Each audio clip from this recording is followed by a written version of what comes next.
Assalamualaikum warahmatullahi wabarakatuh. Perkenalkan, nama saya Munawar Fauzan Irhamna dari Universitas Perjuangan.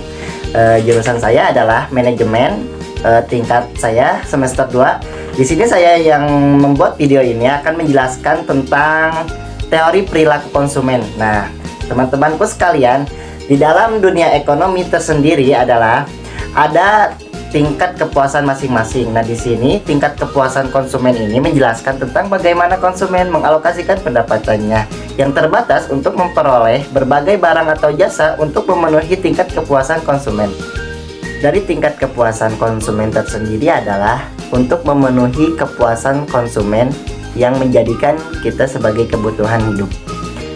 Saya menjadikan ilustrasi ini sebagai penjelasan singkatnya.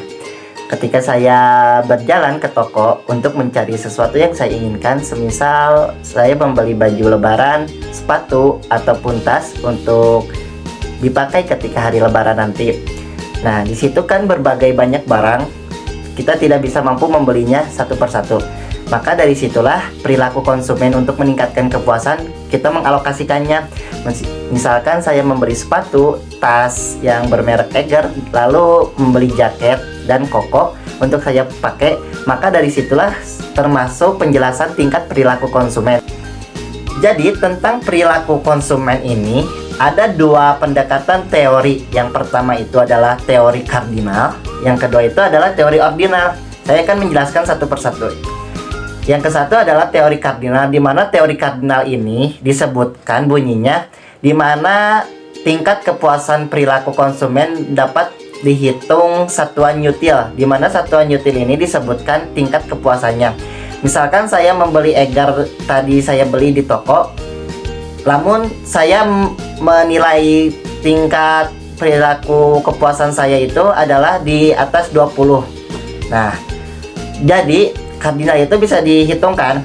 Nah, ada dua hukum di teori kardinal. Yang pertama, teori hukum Gosen, di mana teori hukum Gosen ini disebutkan lama kelamaan saya membeli Eiger pasti ada tingkatan Boskenan. Nah, di mana saya terus membeli Eiger dari setiap tahunnya, maka tingkatan kepuasan saya untuk membeli sebarang Eiger tersebut adalah semakin sini semakin menurun.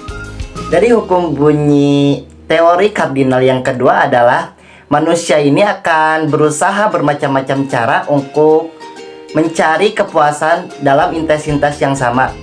Dimisalkan saya nih udah bosen dalam bidang Eiger, terus saya mencari kepuasan yang lain. Nah, disebutkan manusia itu mencari kepuasannya dengan macam-macam cara. Nah, itu disebut dengan hukum Gosen kedua. Lanjut tentang teori ordinal. Teori ordinal ini sebalikannya dari teori kardinal, yang dimana teori kardinal ini bisa diukur dengan satuan nyutil. Nah, maka di teori ordinal ini tidak bisa dihitung dengan satuan, namun bisa dibandingkan tingkat kepuasan yang kita bisa ditilai.